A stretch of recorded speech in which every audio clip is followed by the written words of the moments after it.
Hey there, it is August 12th, 2015, Wednesday, Comic Book Day, Reviews, Part 1, Marvel Books. That's basically the title. Anyway, yes, I will review the Marvel books in this video, DC books in the next one, and the third part of this week's reviews will be the not Marvel, not DC stuff. So we actually got a new book this week, and won't spoil it here, but if you're interested, watch that video when it goes up.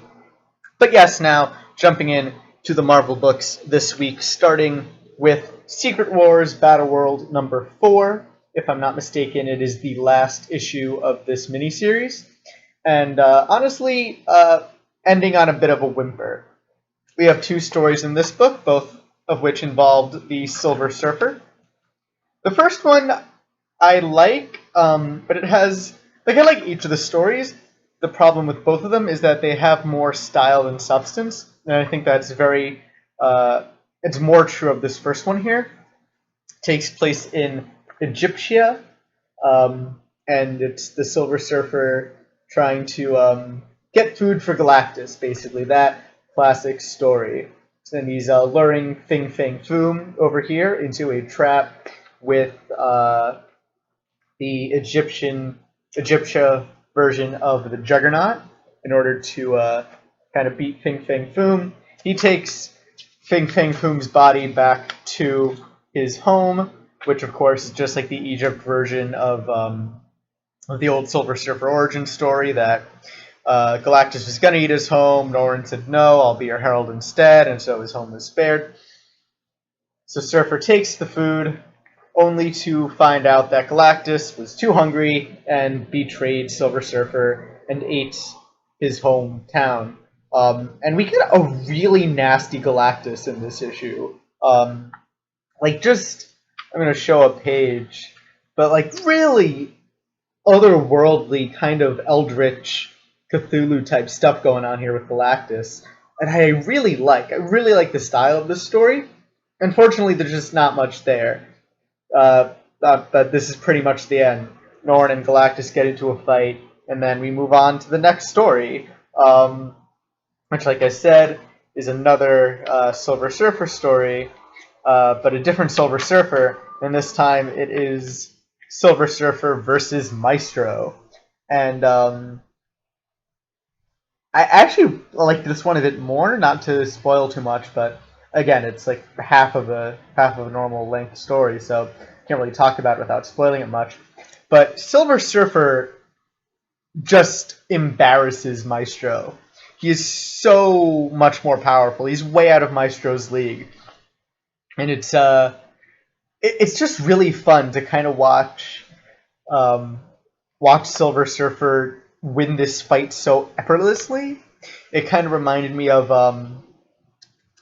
if you watched the Justice League cartoon, the Bruce Timm Justice League cartoon from the early 2000s, there was an episode, I think it was one of the season finales, where I think it might have been the series finale actually, that involved Darkseid getting into a fight with Superman, and near the end, Superman decides to cut loose, and he gives this great speech about how much more powerful he is than Darkseid, and how he's glad that Darkseid is here because he finally gets to kind of cut loose and show how powerful he really is.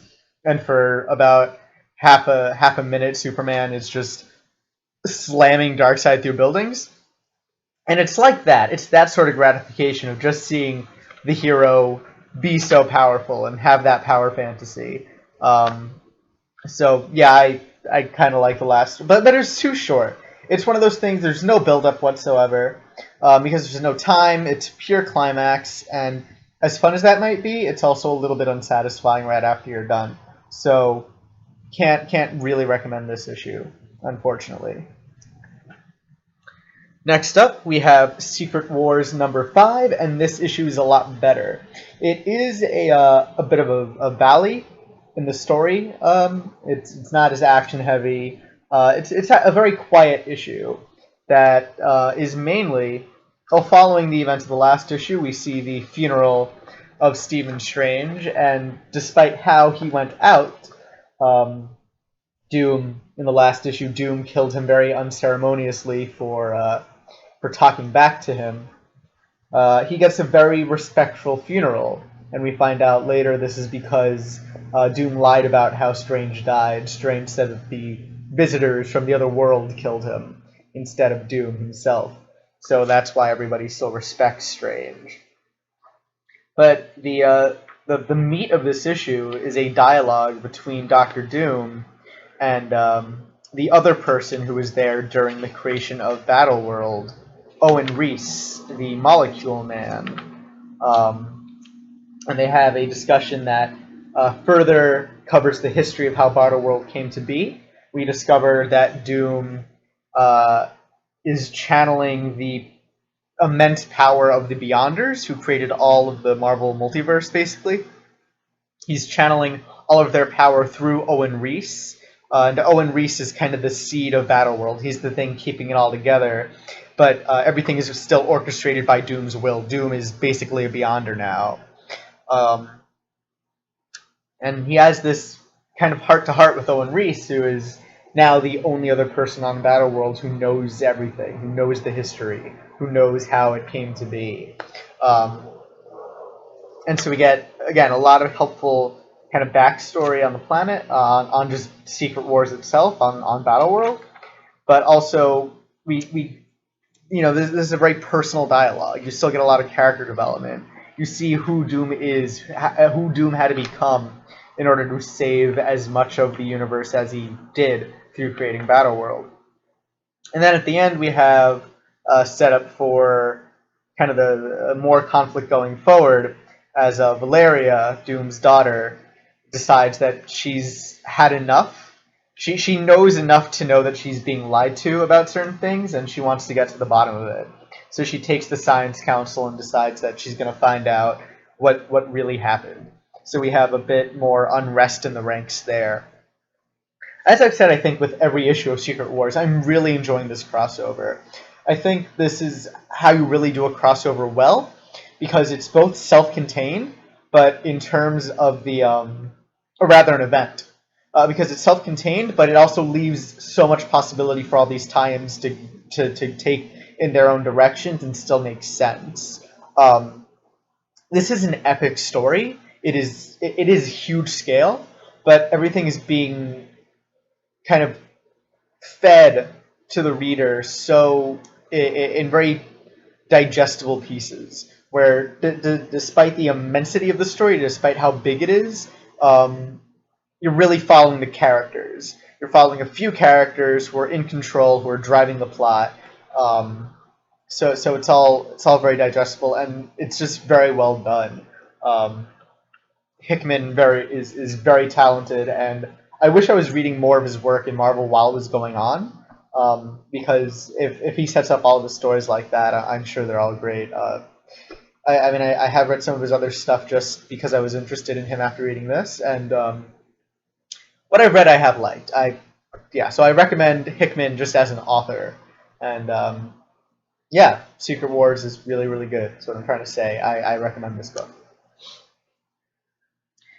Next up, we have Amazing Spider-Man 20.1, the finale of Spiral, which is the side story that's been going on these past few months.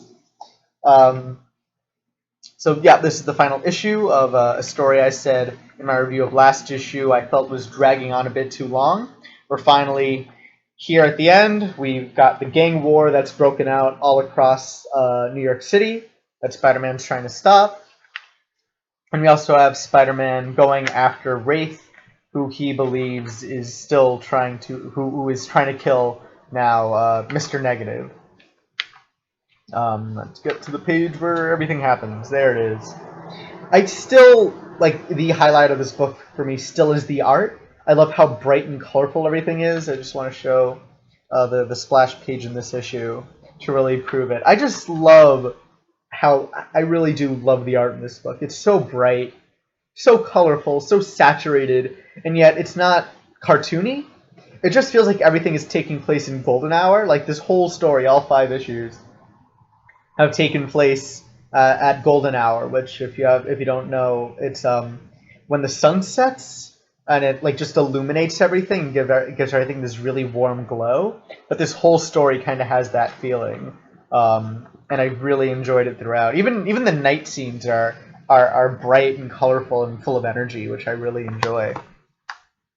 So I said when I reviewed the last issue of this, I felt the story was dragging on too long, and conversely, I feel here that it ends too quickly. This issue basically ends with 2 punches that solve the entire conflict. Of course, you have a bit of I guess Spider-Man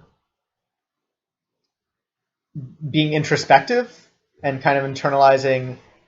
As Spider-Man does, he finds a way to make this all his fault, even though it's demonstrably not. He still finds a way to blame himself because that's who Peter Parker is. So we have a little bit of that going on, but the story really concludes with 2 punches, and all the introspection feels it doesn't really have any weight to it because this is the end of the story, and we're not really going to see a follow-up, I presume, at least not immediately. So it's hard to recommend Spiral as a whole. There are some enjoyable parts, but overall, the middle was stretched out too long, and the end was way too short and didn't have enough magnitude to it.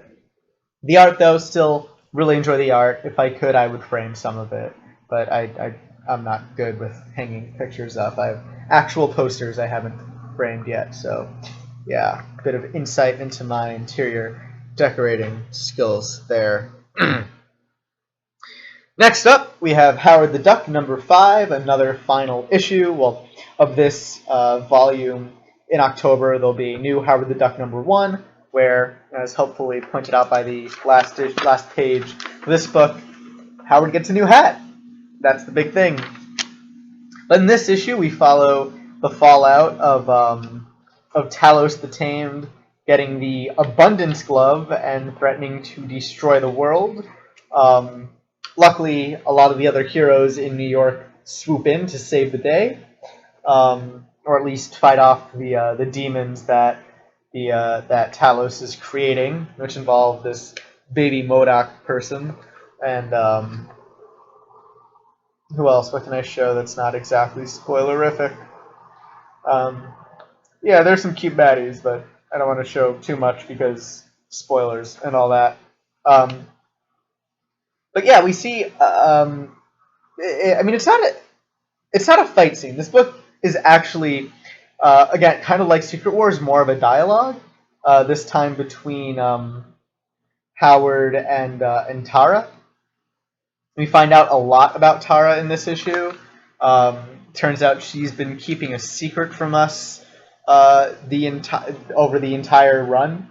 That's revealed here and put to great effect. And this story has a lot of sweet moments too. I mean, we have the fact that Howard the Duck feels responsible for all this happening, and despite all the other heroes telling him, "Don't worry, we got this. Just run away, protect yourself," he feels a responsibility to help out. He wants to jump into the fray and find some way to defeat the villain and save the planet. And we also have some really kind of touching moments between Howard and Tara. We see how close they've become as friends, and it's just really sweet stuff. I'm going to point out one page that's kind of a bit of a spoiler. I'm going to cover the spoilery bit with my arm. You have Howard saying, "I don't care who you are, I like you." Let me read it. Yeah, "I don't care if you were a spoiler or a spoiler or a spoiler. If I could look past you being a hipster, I can look past anything. You're Tara, and I like you." And it's just this really touching moment between Howard and her. That it's simple, but it really hit. It hit home for me. It didn't fall flat unlike a lot of other emotional moments in comic books. This one was simple but very effective. And of course, we have Howard the Duck humor. Most striking is we have these editorial notes referencing increasingly fictionalized superhero books. So we have here Howard meeting Reed Richards, and there's an editorial note. Fantastic 2 from Fantastic 2 number 1 from 1981, Elastic Band of Brothers. And then as Howard keeps on running into other heroes, we get these fake editorial notes referencing all of these weird comic books that never happened, going so far as to reference a book from the year 2018. So that's a running gag in this book. We also have SpiderMan returning, and I really like SpiderMan in this book just because he's so pathetic. In this issue, getting stuck on rubble. So yeah, Spider-Man is still useless in Howard the Duck, which is great. And yeah, there's a Futurama reference in this book, which is always enjoyable because Futurama is still great. Well, you know, the classic series, the Comedy Central stuff is a bit iffy, but the classic Futurama is still wonderful. Always nice to see that referenced. So yeah, it's just a fun little book with a lot of heart, with a surprising amount of heart. And I'm glad that we're gonna get another run in October. So cool stuff there. Again, Howard the Duck, funny with heart, just very enjoyable, and the art's pretty decent too. If I didn't mention that. And the last Marvel book I picked up this week, and probably my favorite, is The Unbeatable Squirrel Girl, issue 8. Again, final run of this volume will be rebooted again in October with a new issue number 1. And I just noticed on the cover here they have a quote from Kurt. I never knew how to pronounce his name. Kurt Busiek? Busiek? No clue. I'm terrible with that thing. Names. But he writes Astro City, I believe, and did other really impressive things that I haven't actually read, but I follow him on Twitter, and he seems like a really smart guy. So this issue deals with Squirrel Girl fighting off Ratapskor, who is the Asgardian squirrel creature that is threatening to destroy the world. Yeah, it's the final issue, so long story short, they win, but how they get there is very, very fun. The book opens up, as usual with the Twitter kind of recap of events, what's going on. But then we get a page of Cat Thor, which is Nancy's fanfic involving Thor, who is a cat. And this is actually important, because later on, we meet Loki in the book, because they're in Asgard, some of the characters, and Loki transforms into Cat Thor, and he remains Cat Thor for most of the book, and it is adorable and cute and funny, and it's great, and it pisses Odinson off to no end, because Cat Thor. Yeah, it's just, he has his Meowlinier. He has his own Meowlinier because he's Cat Thor. It's just great. It's funny. It's cute. I love it. There's double down on the Wikipedia references. Nancy shows Thor and Odinson her phone, and they reference the Wikipedia charity, like the donate to Wikipedia thing to keep it running. And that's just funny references, man. Funny jokes. This book has jokes. And again, lots of heart. Really sweet. I love how optimistic everything is. Even when getting thrown from a tree, you have Squirrel Girl just bounce back. She has Spider-Man's web shooters. We get a reprise or what's that called? I forget. But yeah, we got Squirrel Girl singing another version of her Squirrel Girl Spider-Man song, but now she's Spider Squirrel. No, she's still Squirrel Girl, but she has the powers of Spider and Squirrel. Yeah, so great, funny stuff, love it. Yeah, so Cat Thor, Squirrel Girl. We have a failed inspirational speech from Squirrel Girl that is quite inspirational, but not quite enough, and Loki ends up doing a lot. So if you like Loki, if you like Squirrel Girl, pick up Squirrel Girl. Like, seriously, read Squirrel Girl. Loki's in this one, so if you like Loki, you have no excuse. And Loki plays a big. He's not like just in it to be in it. He's a central character in this issue too. So does a lot of stuff. Turns to the cat. There we go, Squirrel Girl. Yeah. Comedy is hard to review because you can say it's funny, but you really can't say why because then you're spoiling all the jokes and then they're not funny when you read them. But that is it for the Marvel books this week. Shorter video than I thought it would be, actually. Cool. But yeah, if you're interested in what I think of the DC books this week, please check out part 2 of this week's videos reviews. And if you're interested in what I think of the not Marvel, not DC books, which include Injection, Odyssey, Swords and Sorcery, and a new book I picked up, then that should be in part 3, and I hope you watch that too. But enough of videos that have yet to be made. Thank you for watching this one, and I hope you enjoyed. If you like this video, please give it a thumbs up. If you want to, please subscribe to get these every week. And any comments, questions, anything whatsoever, feel free to leave them below. Thank you for watching, and I hope you'll join me for more comic book reviews.